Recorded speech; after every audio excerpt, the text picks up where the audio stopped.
Hello friends, my self ખુશ્બુ સૈની. આજે હનુમાન જયંતિ નિમિત્તે હું તમારા માટે એક સ્પેશિયલ વિડીયો લઈને આવી રહી છું. તમે લાઈફની અંદર સ્ટુડન્ટ હોવ, વર્કિંગ પ્રોફેશનલ હોવ કે બિઝનેસમેન હોવ કે તમને રિલેશનશિપ ઇશ્યુ હોય, દરેકની રેમેડીઝ તમને વન સ્ટોપ એક જ વિડીયોમાં જોવા મળી જશે. આખો વિડીયો જોવાનું ભૂલતા નહીં. હનુમાન જયંતિ નિમિત્તે સૌને મારા જય શ્રી રામ, જય જય હનુમાન. આજે આપણે જાણીશું કે હનુમાન જયંતિ તો દર વર્ષે આવે છે, પણ આ વર્ષે એવું શું નવું છે. તો આ જાણવા માટે આપણે ઉત્કૃષ્ટ કન્સલ્ટન્ટના પોડકાસ્ટ પર આપણે ઇન્વાઇટ કરી રહ્યા છે શ્રી વિજલબેન પટેલને, કે જે પોતે કાશી ફાઉન્ડેશન નામનું એક એનજીઓ ચલાવે છે અને એમની સાથે સાથે ઘણા ધાર્મિક કાર્યો પણ કરે છે. એ પોતે રેકી માસ્ટર છે, સ્પિરિચ્યુઅલ હીલર છે, ટેરો કાર્ડ રીડર છે, વાસ્તુ કન્સલ્ટન્ટ છે અને મોબાઈલ ન્યુમરોલોજીસ્ટ પણ છે. તો આજે આપણે જાણીશું એમની પાસેથી કે આપણે કઈ રીતે હનુમાન જયંતિના દિવસે શું કરવું જોઈએ જેથી કરીને એક સ્ટુડન્ટની ભણવાની અંદર પ્રગતિ થાય, એક નોર્મલ વ્યક્તિની અંદર ધંધાકીય રીતે પ્રગતિ થાય અને બીજું કંઈ પણ કરીએ જેનાથી કરીને તમારા જીવનની અંદર સુખ સમૃદ્ધિ આવી શકે. તો first of all Vijayben, welcome to the platform of Utkrusht consultant. જય શ્રી રામ. જય શ્રી રામ. આજે આપણે તમારા એક્સપર્ટીઝને આજે આપણે ઉત્કૃષ્ટ કન્સલ્ટન્ટના માધ્યમથી લોકોને જણાવીશું કે આપણે શું કરીએ, હે ને. તો શરૂઆત આપણે સ્ટુડન્ટથી કરીશું. હા, ચોક્કસ. આ વર્ષની હનુમાન જયંતિ ખૂબ જ ખાસ છે, કારણ કે આ વર્ષ જે છે ને એ મંગળનું વર્ષ છે અને મંગળના વર્ષની અંદર જેને પણ મંગળ હોય ને એને હું હનુમાનજીની રેમેડી પહેલા આપી દઉં. એટલે હનુમાનજીની રેમેડી આપીએ એટલે એના મંગળ છે ને કંટ્રોલમાં રહે. અને મંગળ જો જીવનમાં કરવું હોય તો હનુમાનજીની આરાધના કરવી જ પડે. એ તમારે ગાંઠ બાંધવી જ પડશે. અને હનુમાનજીની આરાધના કરો એટલે તમારા જીવનમાં મંગળની સાથે તમારા સંકટો દૂર થાય છે અને તમારા જીવનની અંદર જો તમારે સમૃદ્ધિ પ્રાપ્ત કરવી હોય ને તો એના રસ્તાઓ ખૂબ સરળતાથી ખુલી જાય છે. તો આપણે, તમે જેમ કીધું, મને ખૂબ સરસ ગમ્યું કે વિદ્યાર્થી માટે કેવી રીતે ઉપયોગી છે. તો આ જે હનુમાન ચાલીસા આપણે વિદ્યાર્થી પાસે કરાવીએ ને તો એ વિદ્યાર્થીઓની બુદ્ધિ તેજ બને છે, કારણ કે એ બુદ્ધિના દેવતા છે, બળના દેવતા છે અને વિદ્યાના દેવતા છે. બુદ્ધિ સારી આવશે તો જ વિદ્યા સારી પ્રાપ્ત થશે. અને હનુમાન ચાલીસા જ્યારે આપણે કરીએ છીએ ત્યારે આપણી આત્માની અંદરથી ધ્વનિ ઉત્પન્ન થાય છે અને એ ધ્વનિથી આપણો ડીએનએ જે છે ને એ બેલેન્સ થાય છે, આપણા ડીએનએ ની પ્યોરિટી થાય છે, આપણી હાર્મોની બેલેન્સ થાય, સેમ થાય છે. એનાથી આપણી બુદ્ધિમાં તેજ વધે છે. એટલે વિદ્યાર્થીઓ જ્યારે હનુમાન ચાલીસા કરે તો તેમને કેવી મુદ્રા સાથે હનુમાન ચાલીસા કરવી જોઈએ એ આજે હું તમને જણાવીશ. તો હનુમાન ચાલીસા જ્યારે પણ બાળક કરે તો સૌપ્રથમ પોતાના પંચ તત્વને એક્ટિવ કરવા પડે. કેવી રીતે? તો બંને હાથને રબ કર્યા બાદ બંને સાઈડ ઉપર એને ટેપ કરવાનું છે. ટેપ કર્યા બાદ તેમને પ્રાણ મુદ્રા કરવાની છે. પ્રાણ મુદ્રા એટલા માટે કે કોન્સન્ટ્રેશન ક્યાંક ને ક્યાંક એ લોકોનું મળી જતું હોય છે. એટલે પહેલા એ લોકો પ્રાણ મુદ્રા કરશે. પ્રાણ મુદ્રા કર્યા બાદ એ લોકોએ કરવાની છે હનુમાન મુદ્રા. આને હનુમાન મુદ્રા કહેવાય છે. બહુ જ સિમ્પલ છે. આપણે જુઓ, જોરથી હેન્ડ રબ કરવાના છે, ટેપ કરવાના છે અને પછી સ્ટ્રેટ હાથ રાખી અને એને થોડું જસ્ટ કર્વ કરવાના છે. આ એમની હનુમાન, આ સ્પેશિયલી વિદ્યાર્થીઓ માટે છે. કારણ કે જ્યારે વિદ્યાર્થીઓ આ રીતની મુદ્રા કરી અને વાંચે છે તો એમનું કોન્સન્ટ્રેશન ખૂબ જ સરસ રીતે પકડાઈ રહે છે અને બુદ્ધિ એમની તેજ બની અને એમની બુદ્ધિની અંદર એ ઇન્સ્ટોલ થાય છે. મીન્સ વાંચેલું સરળતાથી યાદ રહે છે. હા, સરસ. આજે વિજયબેનના તમે પેજ ઉપર જયારે જોશો ને ત્યારે તમને ધ્યાનમાં આવશે કે ઘણી અનેક મુદ્રાઓનો એમને એની અંદર ઉલ્લેખ કરેલો છે. તો આજે આપણે જાણ્યું કે વિદ્યાર્થીઓ માટે હનુમાન ચાલીસા કરતી વખતે કઈ ટાઈપની મુદ્રા આપણે કરવી જોઈએ. હવે વિજયબેન, આપણે એવું જાણીએ કે જે લોકો અત્યારે તમે જોવું કે એકેડેમિક વર્ષ પણ નવું શરૂ થવા જઈ રહ્યું છે ને, જ્યાં ફાઇનાન્સ વર્ષ પણ આપણું એપ્રિલ મહિનાથી બદલાય છે. તો હવે આ ડ્યુરેશનની અંદર જે લોકોએ હાલમાં એજ્યુકેશન કમ્પ્લીટ કર્યું છે અને એ લોકો નવા કરિયરમાં નવી શરૂઆત કરવા જઈ રહ્યા છે, એ લોકો માટે તમે કઈ ટીપ આપવા માંગશો કે આ હનુમાન જયંતિમાં શું કરવું જોઈએ? ચોક્કસ આપવા માંગીશ. હનુમાનજી કોણ છે? પવનના દેવતા છે, બરાબર. વાયુપુત્ર છે.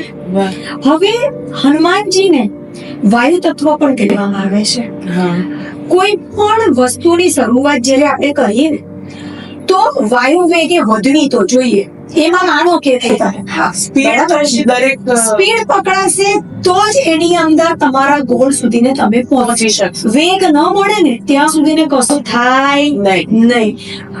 હનુમાનજી એક એવા દેવ છે, કળિયુગના સાક્ષાત દેવતા હનુમાનજી છે. હનુમાનજીનું ઉછળું પકડીશું ને તો આપણે દરેકની અંદર સફળતા પ્રાપ્ત કરીશું. એટલું યાદ રાખજો. ખુશ્બુબેન, આજે બહુ સરસ તમે ટોપિક લાવ્યા છો અને હનુમાનજીને શરૂઆતની અંદરથી જ આપણે યાદ કરીને આગળ વધીએ છીએ તો કોઈ સંકટ વગર આગળ વધી શકાય છે. અને જ્યારે કોઈ નવી શરૂઆત કરવા જઈએ હોય, નવી ઓપોર્ચ્યુનિટી મેળવવી હોય ત્યારે છે હનુમાનજીની આરાધના કરવાની. અને હનુમાનજીની આરાધના કરતા કરતા કેવી રીતે કરવી જોઈએ? સંકલ્પ કરીને કરવાની છે. સંકલ્પ કેવી રીતે કરવાનો છે? તો એમને જે શરૂઆત કરીએ ત્યારે એમને 43 ડેઝનો એક સંકલ્પ લેવો પડે. પહેલા તો હાથમાં પુષ્પ, જળ અને 1 રૂપિયાનો સિક્કો હાથમાં રાખવાનો છે અને તેમને હનુમાનજીની સામે સરસવનો દીવો કાં તો ચમેલીનો દીવો પ્રગટાવવાનો છે અને હનુમાનજીને કહેવાનું છે કે હે હનુમાન દાદા, મારા જીવનની અંદર હું આની શરૂઆત કરવા જઈ રહ્યો છું કે જઈ રહી છું, તો આને વેગ આપવાની જવાબદારી તમારી છે. સફળતા સમૃદ્ધિ લઈ આપવાની જવાબદારી તમારી છે. આવું કહી તેમના ચરણોની અંદર એમને અર્પણ કરી અને સંકલ્પ લેવાનો છે કે હું 43 દિવસ 7 હનુમાન ચાલીસા, 9 હનુમાન ચાલીસા કે 11 હનુમાન ચાલીસા વ્યક્તિની કેપેસિટી પ્રમાણે તેને હનુમાન ચાલીસાનો સંકલ્પ લઈ હનુમાનજીના ચરણોની અંદર અર્પણ કરવાનું છે અને હનુમાન ચાલીસા લાલ આસન પર બેસી અને એમને કરવાની રહેશે. અને જ્યારે હનુમાન ચાલીસા કરે, સંકલ્પ લઈને હનુમાન ચાલીસા કરે ત્યારે જળ મૂકીને હનુમાન ચાલીસા કરવાના છે. એટલે જળ એટલા માટે મૂકવાનું છે કે એમને 7 વાર, 9 વાર કે 11 વાર હનુમાન ચાલીસા કરી લીધી છે. પછી એ જળ થોડું એ પોતે લેશે અને બીજું વૃક્ષની અંદર એ અર્પણ કરશે. વૃક્ષનો જેવો ગ્રોથ થશે એવો એ વ્યક્તિનો ગ્રોથ થશે. ખૂબ સરસ, ખૂબ સરસ. તમે જેમ ફ્રેગ્રન્સ થેરાપિસ્ટ પણ છો, ઓથર થેરાપિસ્ટ પણ છો, તો તમારી રેમેડીની અંદર એ પણ છલકાઈ ગયું છે, રાઈટ? અને હવે મારે એ જાણવું છે કે જેમ તમે કીધું કે આપણે હનુમાન ચાલીસા કરવાની, તો હનુમાન ચાલીસા કરવાની કોઈ એવી પર્ટિક્યુલર કોઈ પદ્ધતિ ખરી કે જેનાથી આપણે કહીએ કે આપણી હનુમાન ચાલીસા? કારણ કે ઘણા લોકોને આદત હોય છે કે ઘણા લોકો રોજની હનુમાન ચાલીસા કરતા હોય છે. કોઈ સવારે ઉઠતામાં કરતું હોય છે, કોઈ ફરતા ફરતા કરતું છે, ઘણા લોકો રાત્રે સૂતા પહેલા હનુમાન ચાલીસા કરતા હોય છે.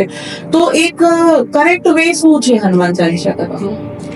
જ્યારે પણ આપણે હનુમાન ચાલીસા કરતા હોઈએ છીએ તો એક તો સંકટ દૂર કરવા માટે તમે હવે સાંભળ્યું હશે કે કોઈને ભૂતની બીક લાગે, અંધારું દેખાય એટલે હનુમાન ચાલીસા ચાલુ કરી દે. બરાબર છે? તમને એવું લાગે કે હા મારું કાર્ય નહીં થાય ત્યારે પણ હનુમાન ચાલીસા ચાલુ થઈ જાય. કોઈ મરણ પથારીએ છે ત્યારે પણ હનુમાન ચાલીસા ચાલુ કરી દે છે. તો હનુમાનજી એક એવા દેવતા છે કે દરેક સંકટોની અંદરથી તમને નિવારે છે.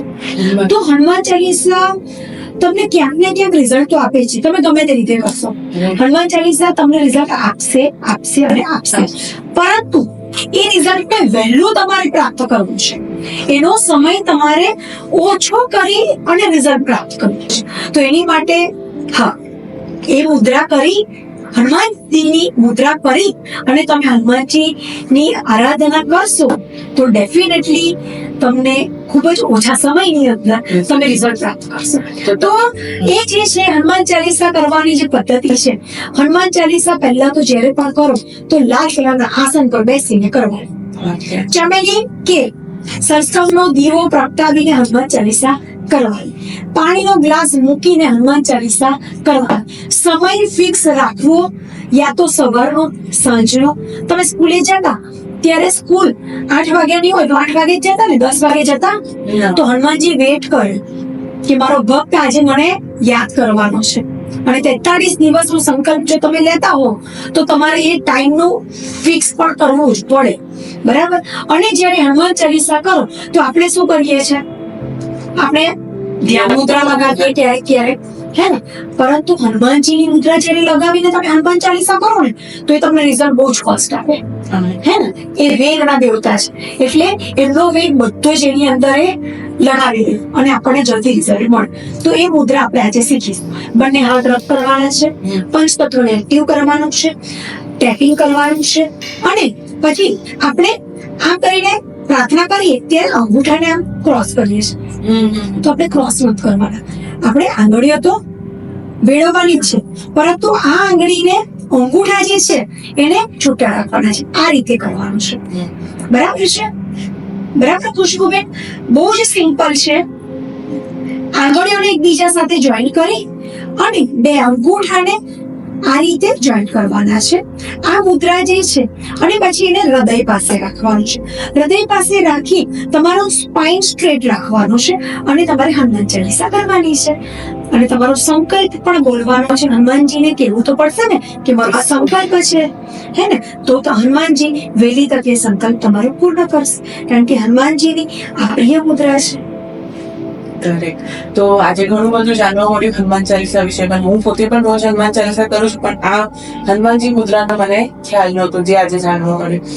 બીજું મારે એક એ પણ જાણવું હતું કે જેમ આપણે કહીએ છીએ કે હનુમાનજી બ્રહ્મચારી કહેવાય, રાઈટ? પણ ઘણા લોકોને મેં જોયા છે કે સાંભળ્યું છે કે અત્યારના ડિજિટલ પ્લેટફોર્મના માધ્યમથી કે રિલેશનશિપમાં પણ હનુમાનજીને લોકો પૂજે છે. તો એ વિશે તમે કઈ ઇલેબોરેટ કરી શકો? હનુમાનજી એક એવા દેવતા છે, દરેક કાર્યની અંદર આપણને એ કાર્યની અંદર સફળતા આપે આપે અને આપે. રિલેશનશિપની અંદર એવું કહેવાય કે હનુમાનજીએ રામ અને સીતાને ભેગા કરવાનું કાર્ય કર્યું તો શું આપણા જીવનની અંદર પણ આપણને કોઈ પાર્ટનર જોતું હોય તો એ ડેફિનેટલી જોડવાનું કાર્ય તો કરે જ છે, બરાબર છે. પરંતુ એની માટે આપણે શું કરવાનું છે? આપણે શું કરવાનું છે કે એક ચાંદીનો છલ્લો આપણા રિંગ ફિંગરની અંદર 24 કલાક પહેરી રાખવાનો છે અને એ હનુમાનજીના ચરણોમાં જઈને મૂકી આવવાનો છે અને કહેવાનું છે, હે હનુમાન દાદા, મારા જીવનની અંદર વહેલી તકે એક સારો લાઈફ પાર્ટનર મેળવી આપવાની કૃપા કરજો. અને એની સાથે એમને તમારે એક મોલી લેવાની છે, એટલે કે નાળાચેડી લેવાની છે. નાળાચેડીની અંદર શ્રીરામ શ્રીરામ બોલતા બોલતા બોલતા 27 લવિંગને એમાં પોરવવાના છે અને એની અંદર તમારે સંકલ્પ કરવાનો છે કે મને હનુમાન દાદા એક સરસ મજાનો લાઈફ પાર્ટનર મેળવી આપવાની કૃપા કરી દીધી છે. અને એ જે આપણે હાર બનાવ્યો છે હનુમાનજીને ચઢાવ્યો. તો આનાથી 1 વર્ષની અંદર તમને લાઈફ પાર્ટનર મળશે અને મળશે જ. પરંતુ જે પણ હનુમાનજીની રેમેડી હું આપું છું એ બહુ જ પ્યોરિટી, ક્લેરિટી અને સ્યોરિટી સાથે કરવી પડશે. ખૂબ જ સરસ. તો જે લોકો અત્યારે સિંગલ છે અને પોતાના લાઈફમાં લાઈફ પાર્ટનર શોધી રહ્યા છે, જે વગર ભૂલે આ હનુમાન જયંતિના દિવસે આ રેમેડી કરી લે. અને હનુમાન જયંતિ દિવસ પછી પણ આ રેમેડી કરી શકાય છે. મંગળવાર એટલે કે 21 મંગળવાર સુધીને જો આ કરે તો ડેફિનેટલી એમને 21 મંગળવારની અંદર તો રિઝલ્ટ પ્રાપ્ત થતું જ હોય છે. જો કદાચ એ ચાંદીની છલ્લી એ લોકો ન લઈ શકે તો સ્ટીલની છલ્લી પણ લઈ શકે છે. ઓકે. અને બિઝનેસમેન માટે હું તમને એક બહુ જ સરસ રેમેડી આપવા માંગીશ ખુશ્બુભાઈ, કારણ કે ઘણા લોકો અહીંયા જોઈ રહ્યા છે. તો આ હનુમાન જયંતિ મંગળનું વર્ષ છે અને હનુમાન જયંતિ અને એ પણ શનિવારના દિવસની હનુમાન જયંતિ છે. બહુ જ ઉત્તમ અને દિવ્ય દિવસ છે. તો આ દિવસે જે બિઝનેસમેન છે, જે બહુ જ સરસ બિઝનેસ કરી રહ્યા છે, તેમને શું કરવાનું છે? એક શ્રીફળ લેવાનું છે.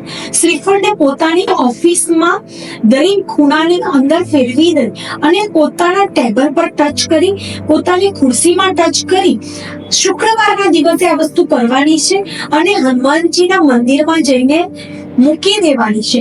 હનુમાનજીના ચરણોમાં મૂકી રાખવાની છે. હનુમાન જયંતિના દિવસે સંધ્યાકાળના ટાઈમે એ શ્રીફળ લઈ આવવાનું છે અને પોતાના ઓફિસની ચેરની ઉપર હનુમાનજી પોતે આવીને બિરાજમાન થયા છે એવી રીતે ત્યાં એ શ્રીફળને બિરાજમાન કરવાનું છે, પરંતુ ત્યાં લાલ કલરનો કકડો પાથરી અને એ નાળિયેર શ્રીફળ મૂકવાનું છે. એ શ્રીફળ મૂકી બીજે દિવસે નદીમાં વહેતું કરવાનું છે અને હનુમાનજીને કહેવાનું છે, હે હનુમાન દાદા, તમે મારા ઓફિસમાં તમારી દિવ્યતા અર્પણ કરીને ગયા છો તે બદલ તમારો ખૂબ ખૂબ આભાર, અને મને જે આ પાણી વહે છે ને એટલી જ સમૃદ્ધિ મારા જીવનમાં વહે એવી કૃપા કરજો. આ બહુ જ સરસ રેમેડી છે. આ હનુમાનજીના જન્મ નિમિત્તે આ ખૂબ સરસ રેમેડી બિઝનેસમેનો કરી શકે છે. એનાથી ખરેખર એમને ખૂબ જ સફળતા પ્રાપ્ત થશે. ખૂબ સરસ. અને બિઝનેસમેન થઈ આપણે અત્યારે ચર્ચા કરી, બિઝનેસમેનની ચર્ચા કરી, આપણે સ્ટુડન્ટ્સની ચર્ચા કરી. અત્યારે જેમ કહી રહ્યા છે કે ભાઈ કંઈક જેમ ગ્રહો બદલાઈ રહ્યા છે તો કંઈક શનિની સાડાસાતી ચાલી રહી છે, તો એ બધી રીતે ઘણા લોકો અત્યારે સ્ટ્રગલ ફેસ કરી રહ્યા છે, રાઈટ? તો એ વિશે તમારું શું કેવું છે? એના માટે કંઈ તમે કહી શકશો? જેને શનિની સાડાસાતી હોય છે અને એ વ્યક્તિ હનુમાનજીને પૂછે ને તો શનિદેવ પણ એના ઉપર આશીર્વાદરૂપ થતા હોય છે. એ તો તમે સાંભળ્યું જ હશે. પણ શનિની સાડાસાતી ચાલતી હોય તો એટલું યાદ રાખવાનું કે હનુમાનજીની આરાધના કરવી અને કરવી છે. હનુમાનજીની આરાધના સાથે તેમને બજરંગ બાણ કર્યું અને બજરંગ બાણ જ્યારે કરશે તો હનુમાનજી એમની વાત સાંભળશે અને એમના કષ્ટો દૂર થશે ને થશે. એમને કરવાનું શું છે? જ્યારે પણ હનુમાન મંદિરમાં જાય તો હનુમાનજીને એક મુદ્રા છે, હનુમાનજીની મુદ્રા જે હનુમાનજીને ખૂબ જ પ્રિય છે. તમે પોતે પણ હનુમાન મંદિરમાં જાઓ ને ત્યારે આ રીતે નમસ્કાર જ્યારે કરો એના કરતા બેટર કે બંને હાથને આમ કરીને છત્તા કરવાના છે, આંગળીને ખુલ્લી કરી દેવાની છે અને આંગળીઓને એકબીજા સાથે જોઈન્ટ કરવાની છે આ રીતે. બરાબર છે? હવે ટર્ન કરી અને આ અંગૂઠાને ફર્સ્ટ ફિંગર ઉપર મૂકી દેવાની છે અને હનુમાનજીને બતાવવાની છે. હાથ ખુલ્લા કરવાના છે, આંગળીઓને એકબીજા સાથે અંદર પરોવવાની છે, બંધ કરવાની છે અને અંગૂઠા આવી રીતે મૂકવાના છે. આ હનુમાનજીને ખૂબ જ પ્રિય છે આ મુદ્રા. આ હનુમાન મુદ્રા એમને બતાવવાથી અને આ હનુમાન મુદ્રા બતાવવાની સાથે સંકલ્પ કહેવાથી, તમારી મનોકામના બોલવાથી તમારી મનોકામના પૂર્ણ થાય છે. એ સિવાય હનુમાનજીના મંદિરમાં 9 કેળાની અંદર 9 લવિંગ ને તમે અંદર શું કહેવાય એને કેળાની અંદર તમારે મૂકવાના છે લવિંગને, અને એ કેળાનો ભોગ હનુમાનજીને અર્પણ કરવાનો છે. અને એ કેળા ભોગ ધરાવ્યા બાદ એ કેળા તમારે કોઈ નેડી જરૂરિયાતમંદને આપવાના છે યા તો બાળકોમાં વહેંચી દેવાના છે તમારા સંકલ્પ સાથે. તો એ ડેફિનેટલી તમારા સંકલ્પી પૂર્ણ થશે અને તમારી જે શનિની સાડાસાતી છે એ પણ એની અસર ઓછી થશે. શનિની સાડાસાતી ચાલતી હોય ને તો કાળા દોરાની અંદર તમારે લવિંગ 27 લવિંગ પુરવતા શ્રીરામ શ્રીરામ શ્રીરામ બોલવાનું છે અને એ માળા પણ તમે હનુમાનજીને અર્પણ કરી શકો છો. એ અર્પણ કરવાથી પણ તમારી શનિની સાડાસાતીની અસર ડાઉન થાય છે. રાઈટ. સરસ. આજે ખૂબ જ સરસ જાણવા મળ્યું છે. Thank you so much. તમે આજે અહીંયા આગળ આવીને તમારી નોલેજ શેર કરી આપણા ઓડિયન્સ સાથે. અને હું કહીશ કે જે લોકોને પણ અત્યારે સ્ટ્રગલના ફેઝ ચાલી રહ્યા છે એ લોકો આ રેમેડીઝને ફોલો કરે. અને વધુ જાણવા માટે તમે કાશી ફાઉન્ડેશનના પેજને પણ ફોલો કરી શકો છો, જેમાં ભીજલબેન અવારનવાર આવી રેમેડીઝ મૂકતા હોય છે. અને હા, જે લોકો વધારે સ્ટ્રેસમાં છે એ લોકો માટે ખાસ કે રોજ સવારે 5 થી 5:30 ભીજલબેન ફ્રી ઓફ ચાર્જ તમને મેડિટેશન કરાવે છે, જેની લિંક તમને અહીંયા આગળ કમેન્ટમાં મળી જશે, ફર્સ્ટ કમેન્ટમાં. તો એ પણ તમે ફોલો કરી શકો છો. રોજ સવારે 5 થી 5:30 નું મેડિટેશન સેશન ટોટલી ફ્રી. તો આજનો પોડકાસ્ટ ઘણો જ નોલેજેબલ હતો, સ્પિરિચ્યુઅલ પણ હતો. તો આજનો પોડકાસ્ટમાંથી આપણે શું જાણવા મળ્યું કે આપણે કઈ રીતે કઈ રેમિડીઝ કરીને આપણે આપણા સ્ટુડન્ટ છીએ તો આપણું ફોકસ વધારી શકીએ છીએ, એના માટે શું કરવું, ઘણી નવી મુદ્રાઓ આપણને જાણવા મળી, અને રેમિડીઝ કે હનુમાન ચાલીસા આપણે કઈ રીતે કરવી જેથી કરીને આપણને જે ફળ જોઈએ છે સારી રીતે મળી શકે. આ ટાઈપના વિડીયોઝ અમે તમારા માટે લાવતા જ રહીશું. આપણે સ્પેશિયલ થેન્ક્સ કહીએ છીએ બ્રિજલબેન પટેલને કે જેમને એમના એક્સપર્ટ સ્પિરિચ્યુઅલ એક્સપર્ટીઝ આપણી સાથે શેર કરી. તમે એમનું ચેનલ પણ ફોલો કરજો જ્યાં તમને રેગ્યુલર આવી રેમિડીઝ મળતી રહેશે, અને એમનું યુટ્યુબ ચેનલ, ઇન્સ્ટાગ્રામ ઉપર કાશી ફાઉન્ડેશન અને યુટ્યુબ ઉપર બ્રિજલ પટેલના નામથી તમને મળી જશે. ઉત્કૃષ્ટ કન્સલ્ટન્ટના પ્લેટફોર્મ ઉપર તમને હું આવા જ ઘણા નોલેજેબલ સેશન્સ આપવા માંગુ છું. તો આપ સૌ જોડાયેલા રહેજો. અને દરેક ઇન્ડસ્ટ્રીના, આ તો હતું સ્પિરિચ્યુઅલ, આના સિવાય આપણે કરિયરની અંદર શું કરી શકીએ અને ધંધાકીય રીતે આગળ કઈ રીતે વધી શકીએ એવા ઘણા બધા બીજા નવા ગેસ્ટ પણ આપણી જોડે આવવાના છે. તો તમે ઉત્કૃષ્ટ કન્સલ્ટન્ટની ચેનલને જરૂરથી સબસ્ક્રાઇબ કરજો. Thank you.